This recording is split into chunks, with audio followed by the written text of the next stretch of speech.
So we're going to start by going through column method for addition, which will be very similar to the standard written method that most people are familiar with, but I will just run through it to make sure that we're clear on the placement of any extra tens which we add and what the language is that we use. So if we've got 5,676 and we're adding 2,138. So we start off by laying it out, making sure we line everything up, because that is the most important thing. It's where very easy mistakes can happen if we don't actually line up our thousands with our thousands and our hundreds with our hundreds. Excuse me for not using a ruler. So we always start with the ones. We always start with the ones, because if we don't, we can get in a pickle as we go along, starting from the other way when we end up having numbers that add up to more than 9. So we start from the ones. So we've got 6 add 8, which is 14. Now I can't put 14 into this column because we can only put up to 9 in a place value column. So what we do is we leave the 4 ones with the ones underneath in the answer box, and we put the 10 in line with the tens. That is there now. So we've exchanged across the 10 to be with its 10 friends over here in the column, and we've left the 4 ones behind. So 6 add 8 was 14, 4 ones, and then our 10 goes with the tens.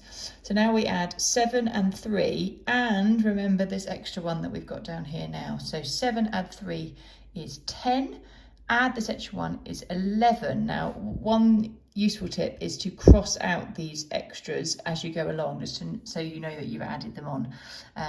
Not so important with these addition methods, but when we come to do longer methods, and particularly when we come to doing multiplication, there can be quite a lot to add on, and it can get confusing. So it's quite a good tip to get into the habit of doing that now. So 7 and 3 was 10 and the 1 was 11. So I'm going to leave the ones behind and exchange across the tens.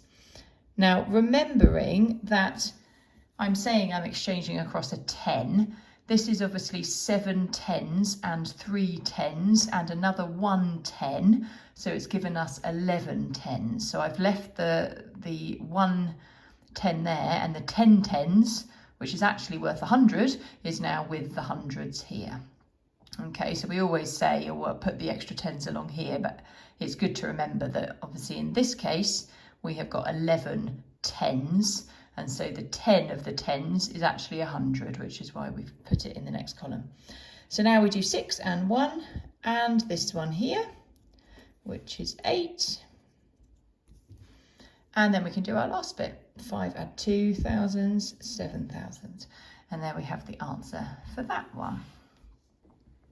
Right, the next one we're going to do is column subtraction. There's going to be 2 different ones which I show you with this. One that's slightly harder, just so I can show you what happens with that slightly trickier one. But we'll start with this one. So when we're doing subtraction, we always put the larger number first. That's really important to remember. Otherwise, again, your answer will not be correct in the end.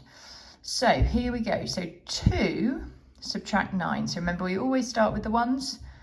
2 subtract 9. Now it's important that we read it like that. 2 subtract 9, so that we can tell ourselves what we are needing to do. Okay, what we must not do here, and what we see most commonly, the most common mistake that is made here, is just flipping these numbers around and just doing 9 take away 2 instead, because of course that's easier, but that is not what the question is asking. So we need to do 2 subtract 9. Now we can't do that. If you've got 2 sweets and you need to give 9 away to your brother, you don't have enough.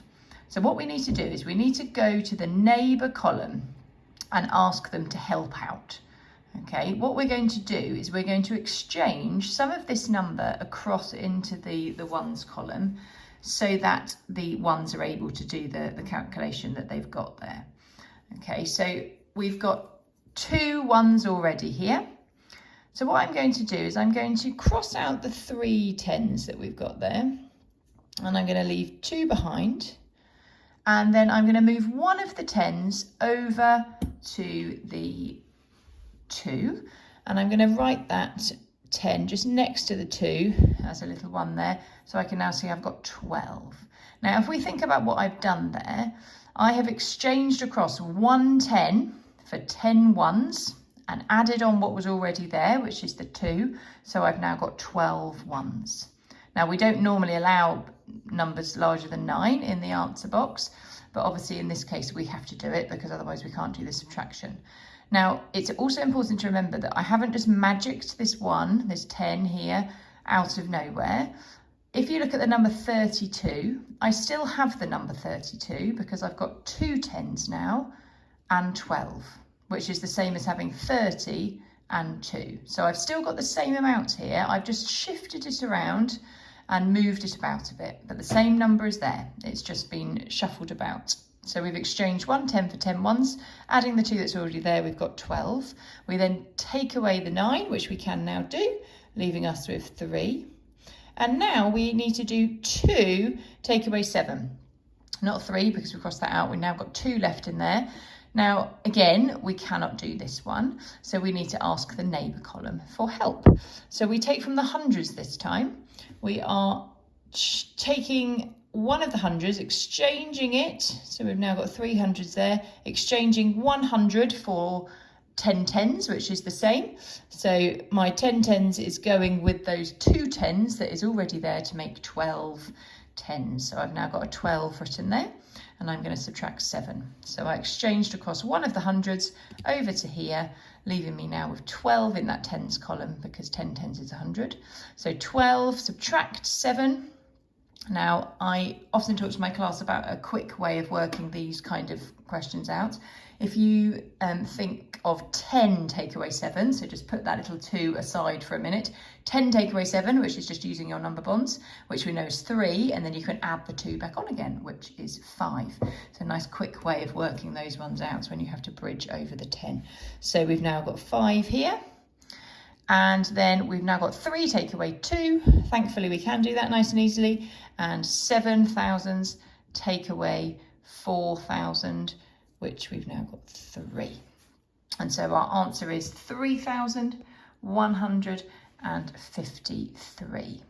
Now I'm going to just show you one more where we don't have anything in the neighbour column and what we have to do then. Right, so this is the question we are doing this time. 6,502 subtract 2,486. So we work through the subtraction in the same way, but as you will see, we will encounter a little problem. So 2 take away 6, we cannot do that. We are not doing 6 take away 2. We are doing 2 take away 6, 2 subtract 6, and we can't do that. So we go to our neighbour column.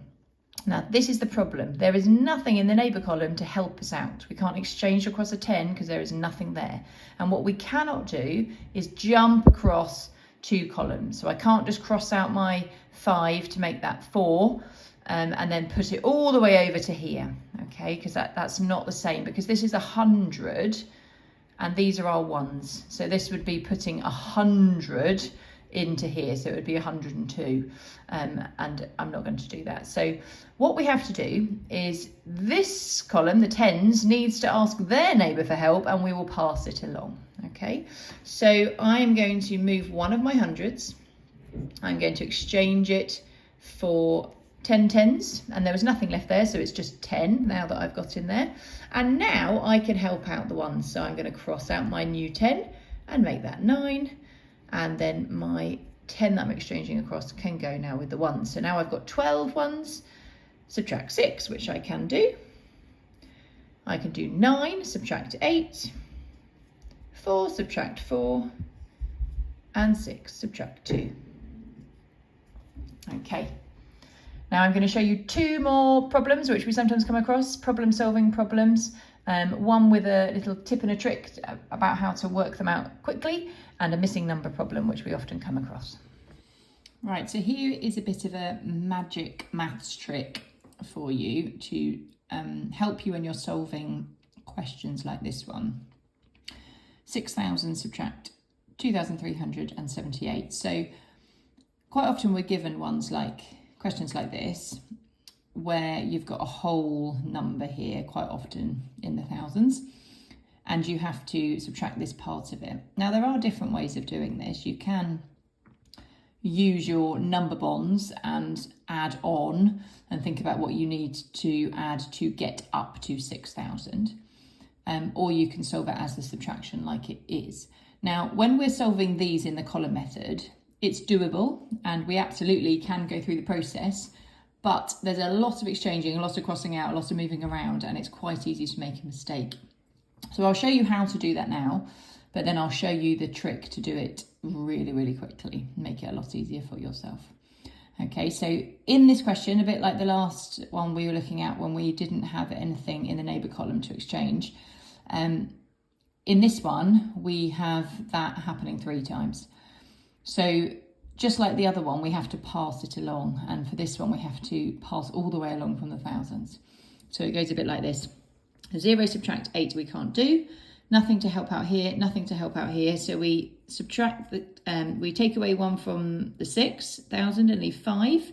We then exchange across 1 into the hundreds column. We then cross that out and make that 9 so that we can pass 1 to the next column, which we've got 10 there, which we now will cross out so we can exchange across another 1 into this column. So now have got 10 in there.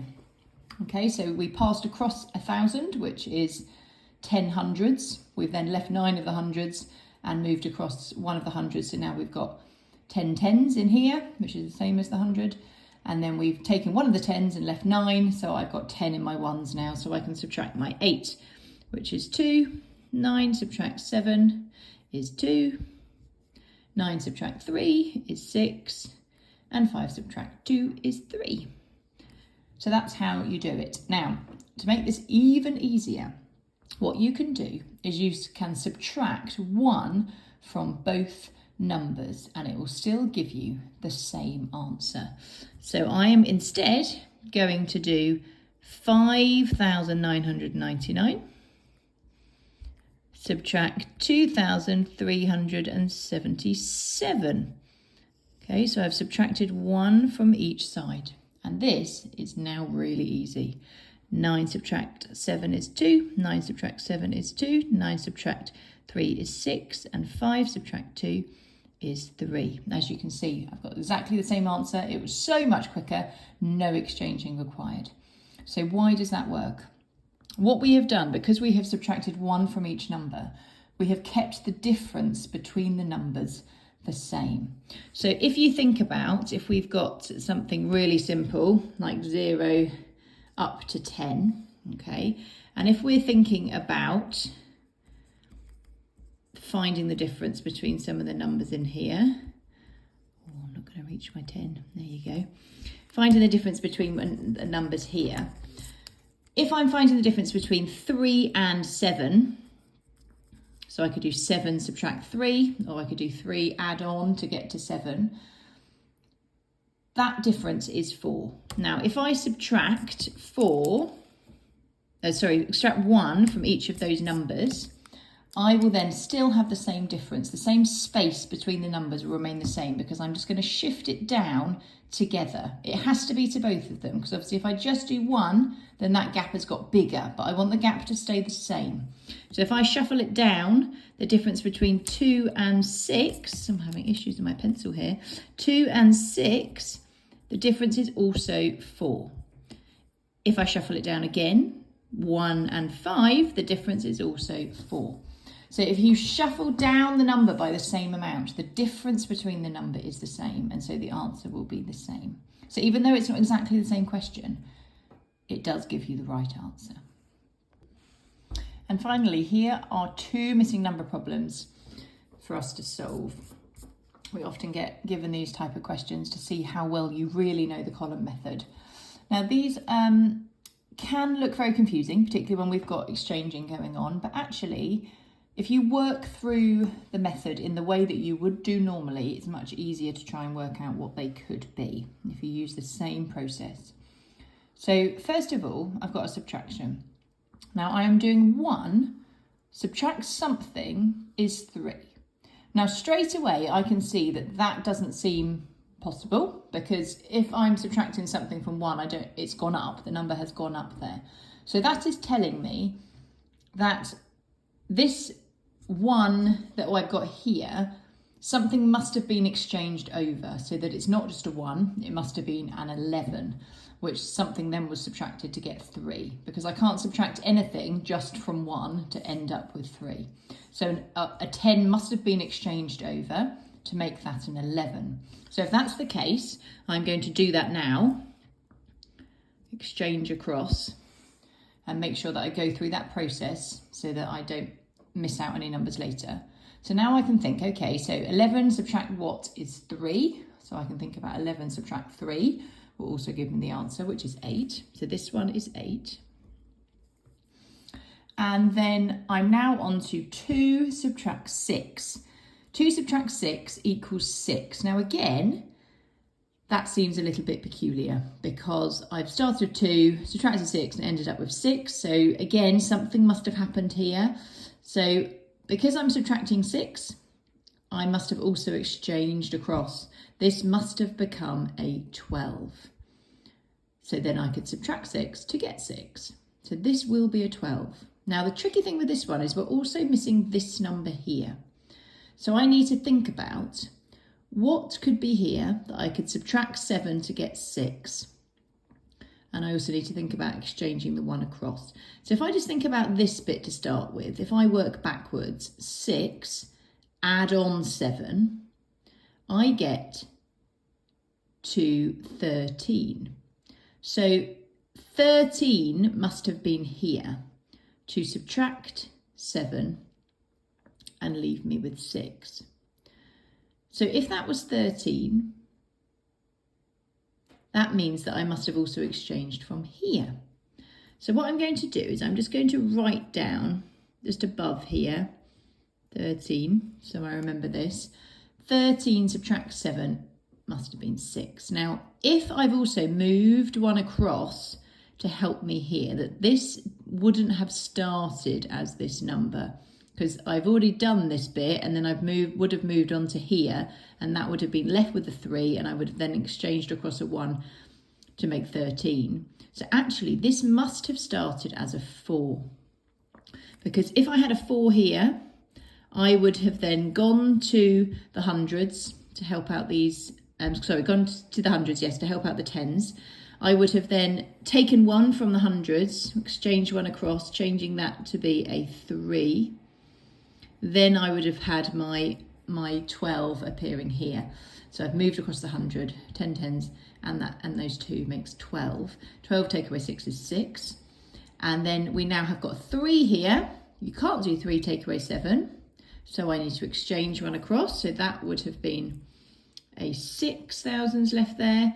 Then I can put the 1 here to make my 13 hundreds. So I've exchanged across.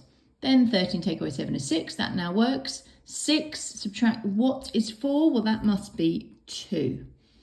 Okay, so that is what I think the answer must be. So we've got 2 must have been there. There must have been a 4 there originally, which then was changed to a 3 and then exchanged over to make 13, and then an 8 down here. Now we can check that's right by adding up the answer with what we've subtracted, working backwards again. So we can see whether we actually get back to the number I think it is. So 3 and 8 is 11. 6 and 6 is 12, add that 1 is 13. 6 and 7 is 13, and that 1 is 14. And 4 and 2, and that 1 is 7. 7, 4, 3, 1. So I've got it right. Now over here, this is an addition one. So exactly the same process, you work through it as if you were working it out. So something add 9 is 6. Now again, this seems a bit peculiar because if I have 9, why is my number suddenly lower? Because it must have gone over 9, and that's not just a 6, it's a 16. So what do I add to 9 to make 16? Well, that's 7. So that must be 7. And it must also mean that I need an extra 1 down the bottom here from where I've exchanged across the 10. Now 4 and something and this 1 down here is 1. Again, that seems strange. I've got 4, I've got 1, that makes 5. Why do I suddenly have 1 here? Because it's gone over the 10. So this is not just 1, it's 11. So I need to find out, what do I add to 4 and 1, so 5, to make 11? That is 6. Remembering also to exchange across the 1 here to make the 11 that I've now worked out that must have been. Something, add 2, and that 1 is 9. Now this one's slightly easier because I've got a bigger number here. So 2 and 1 is 3. And what do I add to make 9? 6. And then the last bit is already complete. Again, I can check my answer by using the inverse. So if I do 8,916, subtract 3,269, hopefully we will get 5,647. 6 take away 9 I can't do. I'm going to exchange across a 10. 16 take away 9. So remember, you can do 10 take away 9 is 1. Add the 6 back on is 7. 0 take away 6 I can't do. I'm going to exchange from the hundreds. 10 take away 6 is 4. 8 take away 2 is 6. 8 take away 3 is 5. There we go. Do let me know if you've got any questions. I hope it helps.